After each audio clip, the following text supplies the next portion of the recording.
Chile. Diario oficial del martes 10 de febrero de 2026. Hoy vamos a desgranar un acuerdo internacional para reducir la demanda de drogas, el sorprendente viaje de una obra de arte a Europa, la nueva normativa para los vehículos que transportan esas cargas gigantescas que vemos en la carretera y una serie de decisiones que moldean desde la vivienda y la energía hasta las telecomunicaciones en todo el país. Empecemos por lo grande, si te parece, por la política exterior.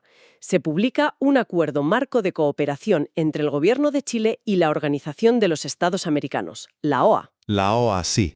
El objetivo suena claro y directo: reducir la demanda de drogas.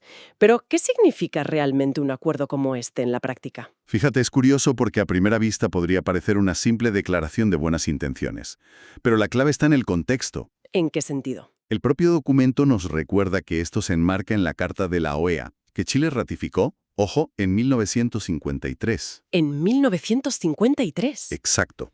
Es decir, conecta un problema muy actual con un compromiso histórico de más de 70 años con el sistema interamericano.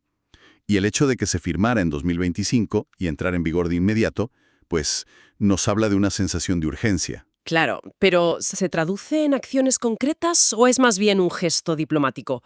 Porque el papel, bueno, el papel lo aguanta todo. Es una mezcla. No establece obligaciones financieras directas.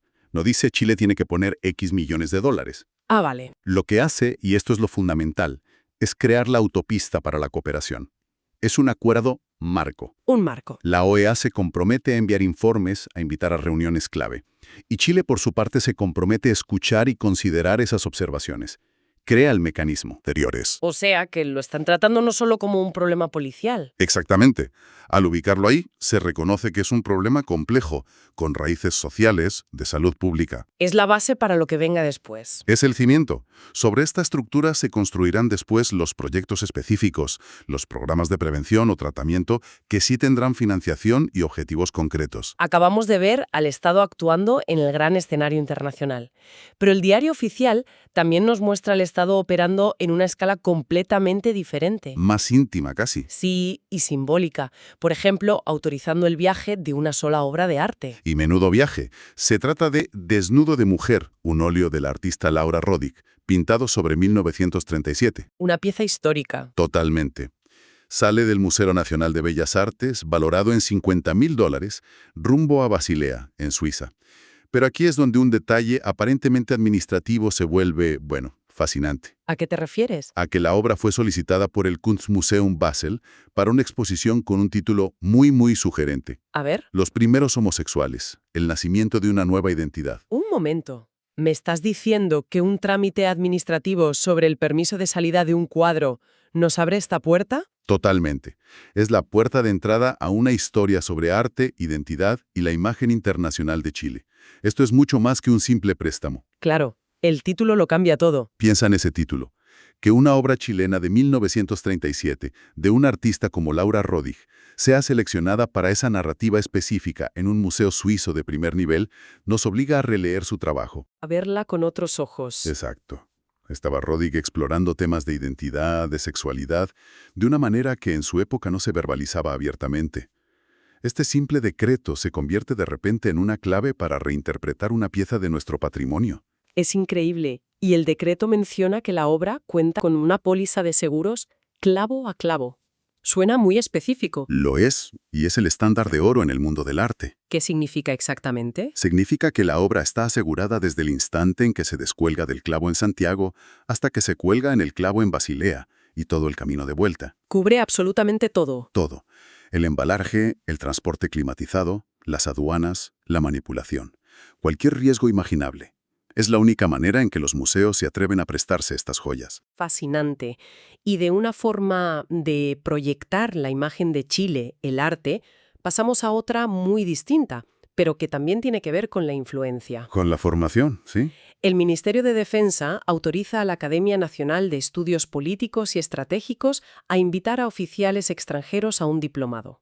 Esto es un ejemplo perfecto de lo que en relaciones internacionales se llama poder blando.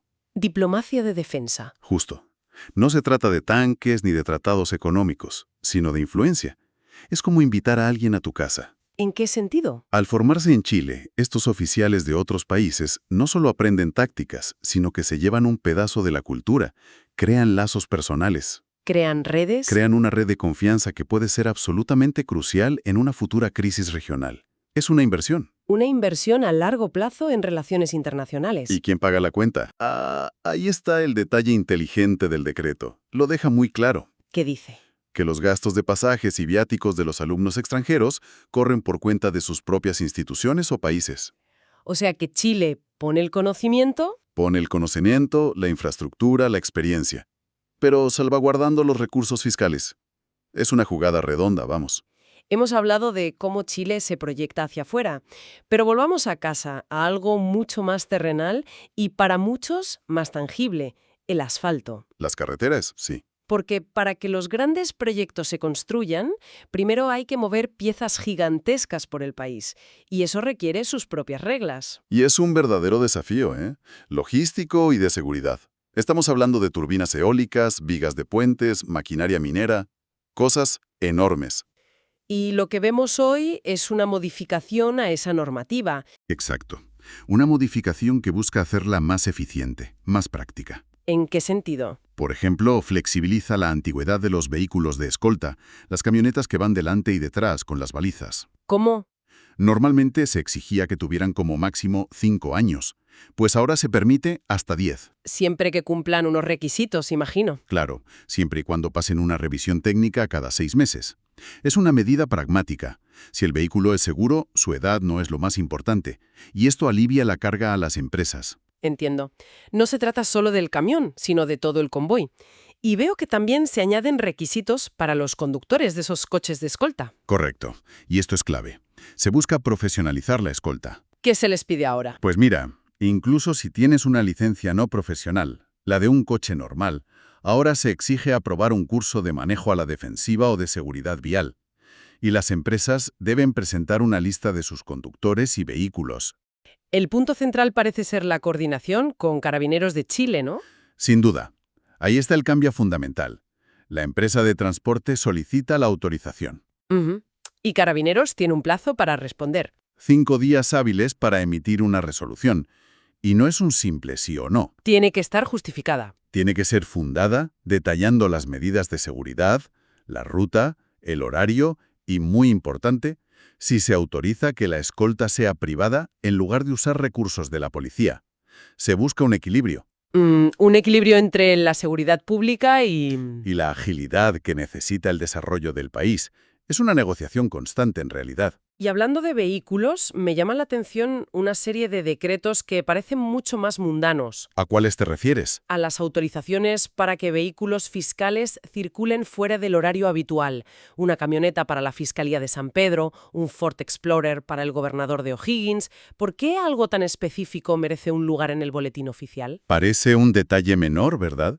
Pero nos dice mucho de cómo funciona el Estado. Explícame eso. La norma general es que un vehículo fiscal se usa en horario de oficina, de lunes a viernes, y con un disco visible.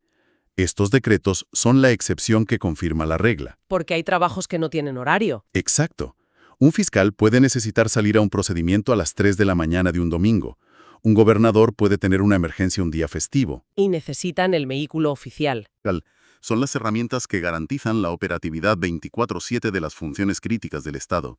Son pequeños engranajes que aseguran que la maquinaria nunca se detenga. De la maquinaria del Estado en movimiento, pasamos a la que construye el futuro de donde vivimos. Hay varias decisiones que impactan el desarrollo urbano. Por ejemplo, en Montepatria, en Coquimbo, se habilita un terreno para un loteo llamado Ebenecer. Y este es un ejemplo perfecto de cómo se aborda la emergencia habitacional desde el papeleo. Lo crucial aquí es una frase. ¿Cuál? El terreno cuenta con factibilidad de servicios sanitarios de la empresa Aguas del Valle para 120 viviendas. Esa frase lo es todo. Lo es todo. Significa que hay agua potable y alcantarillado garantizados. Sin eso, no hay proyecto. Este acto administrativo es la luz verde final para que esas 120 familias tengan una solución. Y mientras en Montepatria se da luz verde a un nuevo proyecto, en el sur, en Valdivia, lo que se aprueba es una enmienda al plan regulador. Suena más abstracto. Es más abstracto, pero igual o más importante. Los planes reguladores son el esqueleto sobre el que crece una ciudad. Lo que hace Valdivia aquí es ajustar ese esqueleto. Y el objetivo que declaran es interesante. Sí, porque dicen que es para permitir el desarrollo, pero resguardando los aspectos identitarios de la comunidad. O sea que no se puede construir cualquier cosa en cualquier sitio. Exacto. Se busca un equilibrio entre el crecimiento económico, que necesita nuevos edificios, y la protección del carácter de la ciudad, de su patrimonio, de su escala. Vemos las dos caras del urbanismo en acción. Precisamente. Por un lado, habilitar suelo para construir desde cero donde hay una necesidad urgente, y por otro, guiar el crecimiento de una ciudad ya consolidada. Y ambas quedan selladas gracias a su publicación aquí. Y para que esas nuevas casas y ciudades funcionen, se necesita infraestructura. Y aquí nos encontramos con algo que parece el colmo de la burocracia. Un decreto para una sola antena de telefonía móvil de Entel en Penco. Sí, parece muy específico, ¿verdad? Muchísimo, porque se regula a este nivel. Porque hasta la infraestructura más pequeña está ultrarregulada. Y por una buena razón. Fíjate en los detalles que se publican. A ver, Se trata de un monoposte de 30 metros en Cerro Verde Alto, con las coordenadas geográficas exactas, la tecnología que usará, las bandas de frecuencia. es muy técnico. Sí, pero lo más importante es que se abre un plazo de 30 días para que cualquiera que tenga interés pueda oponerse. Ah, es un mecanismo de participación ciudadana. Es un mecanismo de transparencia y de protección. Una antena de 30 metros tiene un impacto visual y la gente tiene derecho a saber qué se va a instalar cerca de sus casas y a presentar objeciones. Y también se fijan plazos. Plazos muy claros para la empresa. 21 meses para construirla, 24 para que esté funcionando. Es la forma que tiene el Estado de equilibrar la necesidad de conectividad con el derecho de los vecinos a ser informados. Y del hardware del desarrollo, las casas y las antenas, a algo que podríamos llamar el software. Me gusta esa analogía. ¿Las capacidades para el futuro? El Ministerio de Vivienda llama a profesionales a acreditarse como evaluadores energéticos. Esto es mirar al futuro. Es muy relevante en el contexto de la crisis climática y la sostenibilidad. Ya no basta con construir. No. Hay que construir casas eficientes que consuman poca energía. Lo que hace el Estado aquí es crear un cuerpo oficial de expertos certificados, arquitectos, constructores, ingenieros, capaces de ponerle una nota energética a una vivienda. Como la etiqueta de los electrodomésticos. Exactamente esa es la idea. Una etiqueta que te diga si tu casa es de clase A o de clase G. Y al crear esta profesión, El Estado impulsa a todo el sector de la construcción a tomarse en serio la eficiencia. Si quieres vender una casa en el futuro, tener una buena calificación energética será un argumento de venta potentísimo. Es una señal muy clara al mercado. y para cerrar, volvemos a un apunte administrativo, pero con una derivada social muy curiosa. La Contraloría tramita un decreto del Ministerio de Educación. Sí, Establece un Día Nacional para las trabajadoras y trabajadores de la primera infancia, un gesto de reconocimiento. un gesto necesario sin duda, para quienes trabajan en los establecimientos infantiles que operan vía transferencia de fondos. Pero, Siempre hay un pero con la Contraloría. aquí viene el matiz. Se añade un alcance crucial. El texto dice que hace presente que dicha conmemoración no faculta para disponer el cierre de los establecimientos educativos. Vaya. Así que la Contraloría básicamente les dice, celebren su día, pero los centros no se cierran. Es el perfecto ejemplo del equilibrio delicado que debe mantener el Estado. Por un lado, reconocer y dignificar el trabajo, Y por otro, pero se garantiza que el servicio, que es esencial para miles de familias, no se interrumpa. Es un microcosmos de la gestión pública. es increíble. Un solo día en el diario oficial nos ha llevado desde un acuerdo continental antidrogas y la reinterpretación de una obra de arte en Suiza. Hasta las reglas para camiones gigantes en la carretera, la construcción de una antena en Penco, Y la garantía de que los jardines infantiles permanezcan abiertos. todo esto, documentado en un lenguaje formal, a veces árido, pero increíblemente preciso. Es la maquinaria del Estado en pleno funcionamiento. Cada resolución, cada decreto, por específico que parezca, es una pieza en un engranaje inmenso. Un engranaje que nos afecta a todos. Todos. Y esto plantea una pregunta final. ¿Cuántas de las estructuras que damos por sentadas en nuestra vida diaria, desde la señal del móvil en el bolsillo hasta la seguridad en la carretera o el futuro energético de nuestras viviendas, están sustentadas por decisiones como estas, publicadas un día cualquiera en el Boletín Oficial del Estado?